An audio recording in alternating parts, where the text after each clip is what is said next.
حضرت سیدنا امام حسین، حضرت امام حسن رضی اللہ تعالی عنہما، ان دو شہزادوں سے نا نبی پاک صلی اللہ علیہ وسلم نے جو محبت فرمائی ہے نا، وہ بھی بڑی قابل دید ہے۔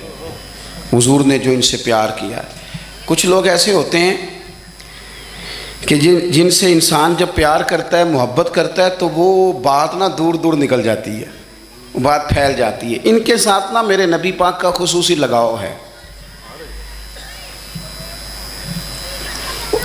اس کا مطلب یہ نہیں کہ ہر نانا ہی اپنے نواسے سے پیار کرتا ہے، یہ معنی نہیں۔ رسول پاک علیہ السلام جو کام بھی کرتے ہیں اللہ کی وحی کے ساتھ کرتے ہیں۔ حضور کا ہر کام وحی خدا ہے، اپنی مرضی سے حضور کوئی کام نہیں کرتے۔ تو نبی پاک نے جو بھی کیا ہے وہ امت کے لیے نمونہ ہے۔ حسنین کریمین سے جو حضور کا پیار ہے، جو نبی پاک علیہ السلام کی ان کے ساتھ والہانہ محبت ہے، اعلیٰ حضرت بریلوی نے حدیث لکھی ہے، راوی حضرت عثمان غنی ہے رضی اللہ تعالیٰ عنہ۔ حضور سید عالم صلی اللہ تعالیٰ علیہ وآلہ وسلم نے نا گھر میں پیغام بھیجا، فرمایا فاطمہ سے کہو ذرا حسن حسین کو تو بھیجے۔ یہ سارا دن ہی حضور کے پاس رہتے ہیں، سارا دن ہی، لیکن وہ جو والہانہ پن ہے، جو محبت ہے، جو ان کے ساتھ محبوب کا خاص لگاؤ ہے، سیدہ سے کہو ذرا شہزادوں کو بھیجے، تھوڑی سی دیر ہو گئی آنے میں۔ اعلیٰ حضرت فرماتے ہیں یوں لگتا جیسے سیدہ فاطمہ کپڑے نہیں ماں بدلنے لگتی بچوں کے، خوشبو نہیں لگانے لگتی، تھوڑی تیاری میں دیر ہو گئی تو محبوب نے نظریں جمائی ہیں اس حجرے کی طرف جہاں سے امام حسن اور حسین نے آنا ہے۔ رحمت کے عجب ہی جھمیلے ہیں، حسنین یہاں پر کھیلے ہیں۔ تو دونوں شہزادوں جب دروازہ کھلا تو حضرت عثمان غنی کہتے ہیں بچے جب نکلے نا دونوں، تو یہ کوئی 10 15 50 100 میل دور سے تھوڑی آ رہے ہیں، تو یہیں رہتے ہیں۔ محبوب کے قرب خاص میں انہیں سایہ کرم ہر وقت نصیب ہے، لیکن نبی کریم علیہ السلام کا جو والہانہ پن ہے، جو ان کے ساتھ حضور کا رشتہ محبت ہے، جیسے ہی دونوں شہزادے آئے، حضرت عثمان غنی فرماتے ہیں محبوب نے مقدس گھٹنے زمین پہ رکھ دیے اور دونوں بازو کھول دیے۔ ایک شہزادہ اس سینے سے لگ گیا اس کندھے سے، ایک اس کندھے سے لگ گیا۔ اور پہلے بھی حضور پیار کرتے تھے، پر آج تو رخ ہی بدل گیا بات کا۔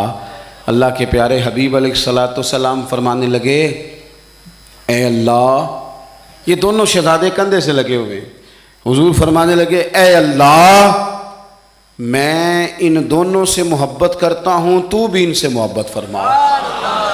اور کہا اے اللہ جو میرے حسن حسین سے محبت کرے تو ان سب سے محبت فرما، تو ان سب سے پیار کر جو میرے حسنین سے پیار کرے۔ اللہ کے پیارے محبوب علیہ السلام کی محبت جب حضور کو، بھئی جس چیز کی طرف محبوب نے ایک دفعہ دیکھا ہے نا، وہ غار ثور میں حضور ایک دفعہ گئے ہیں، 3 دن قیام کیا ایک دفعہ گئے، تو ہمارا تو کئی بار جانے کو دل کرتا ہے۔ جہاں حضور تھوڑی دیر قیام فرمائیں اس جگہ سے پیار ہو جاتا ہے۔ اور جن شہزادوں سے حضور اس والہانہ انداز میں پیار کریں، ان کی محبت، ان کا پیار ہمارے دلوں میں ہونا چاہیے، اور کچھ نہ ہمارے جذبات ہونے چاہیے، کچھ ہمارے جذبات میں والہانہ پن ہونا چاہیے ان شہزادوں کے لیے۔ آج کل نا ہمارے ہاں دور ہے تقریروں کا، پوسٹیں لگانے کا، اپنی اور ویسے بھی جو ہم لکھ رہے ہوتے ہیں، جو بول رہے ہوتے ہیں، وہ اپنے لیے نہیں ہوتا الا ماشاءاللہ، وہ تو سامنے والے کے لیے ہوتا ہے۔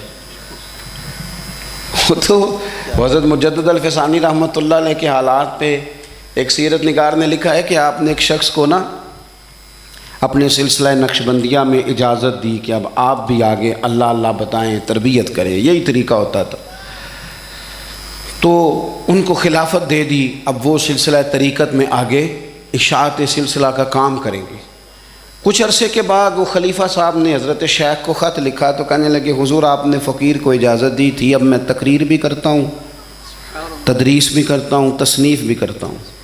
تو حضرت فرمانے لگے آپ بہت اچھے کام کر رہے ہیں، رب آپ کو برکت دے، پر یہ سارا کچھ تو آپ لوگوں کی اصلاح کے لیے کر رہے ہیں، کچھ اپنے لیے بھی کرتے ہیں، رات کو تہجد میں اٹھ جاتے ہیں، کچھ اللہ کے حضور رونا نصیب ہو جاتا ہے۔ کچھ آپ کو درود و سلام کی کیفیات نصیب ہوتی ہیں، یہ تو جو کچھ ہے الحمدللہ بہت اچھا ہے، قابل تعریف ہے، پر یہ تو آپ خدمت دین کا کام کر رہے ہیں نا لوگوں کی، آپ اپنے لیے کیا کر رہے ہیں؟ یہ بھی تو مقام غور ہے۔ بہت ساری چیزیں آج ایسی ہیں جو تقریروں میں تحریروں میں، لیکن ہمارے پرانے بزرگ جو تھے ان کا رنگ اور تھا، ان کا انداز والہانہ تھا، والہانہ۔ میں نے کئی دفعہ سنائی ہے بات، پھر سناتا ہوں۔ بڑی عید پہ نا میرے والد صاحب چاول لائے، غریب گھر تھا تو ثابت چاول اور بہترین چاول کم ملتے تھے، تو جو زیادہ اچھے چاول تھے اماں جی نے ایک دفعہ پکائے تو وہ بڑے اچھے لگے، تو سب نے تعریف کری کہ یہ چاول بڑے اچھے ہیں۔ تو تھوڑے دنوں کے بعد چاول پکے تو وہ والے نہیں تھے، تو ابا جی کہنے لگے والدہ سے کہ وہ چاول کتنے نہیں، یہ نویں پکا لینے آج۔ تو اماں جی فرمانے لگیں کہ چاول بڑے سونے تھے، پیارے تھے، میں نے رکھ دیے ہیں، 10 محرم کو امام حسین کی نیاز پکائیں گے۔ ہمارا نا آپ نے ناراض نہیں ہونا، محفل میلاد کی ہو یا 10 محرم کی ہوتے نہیں جاؤ گے ناراض؟ محفل کے منتظمین اگر مجھ سے بگڑ نہ جائے تو بات کر دوں، کم مشکوک ہو گیا، رہن دئیے کوئی اور ہی کر لئیے، کر دیں جی۔ محفل شریف کی جو لنگر ہے اس کو کہتے ہیں یہ تبرک ہے، ایسے ہی ہے، ہوتا بھی ہے وہ تبرک، ہوتا ہے نا جی۔ تو جو شاپر میں چاول تبرک صاحب ہیں وہ نعت خواں بھی کھا لے گا، کوئی مسئلہ نہیں، اس کے لیے مرغن غذا کی کیوں اہتمام کیا ہے؟ اس کو تبرک نہیں گزرتا الگ سے، پیر صاحب کو نہیں گزرتا، ان کے الگ سے نہیں گزرتا یہ تبرک۔ او خدا کے بندو، غریب کو تو لوگ اب تو تگڑے بندے افطاریاں بھی سیاسی کراتے ہیں،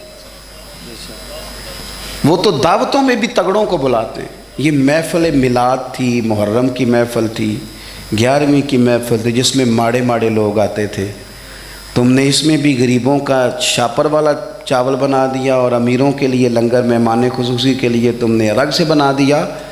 کاش میلاد کی محفل میں تم زیادہ بوٹیوں والے چاول پکاتے، سب کے لیے ایک جیسے، اور غریب کو پرات بھر کے دی جاتی۔ اس کے بچے جو سارا سال گوشت سے لڑائی کرتے ہیں وہ چاروں بچے ساتھ لے آتا، اور جب بچے چھوٹے چھوٹے دیہاتی غریب وہ کھانا کھا رہے ہوتے ہیں تو ابا جی سے پوچھتے ابا جی آج کی ہے؟ اللہ کیا بات ہے، یہ بھی ایک سبق ہے میلاد کا، آج کی ہے، سانوں تے کدی انج گوشت نہیں لبا، آج کی ہے؟ تو ابا جی تھپکی دے کے پیار کر کے، ہو سکتا ہے ابا رو ہی پڑتا، رو کے کہندا پتر اج رج رج کھاؤ بوٹیاں، اج رسول پاک دا میلاد شریف۔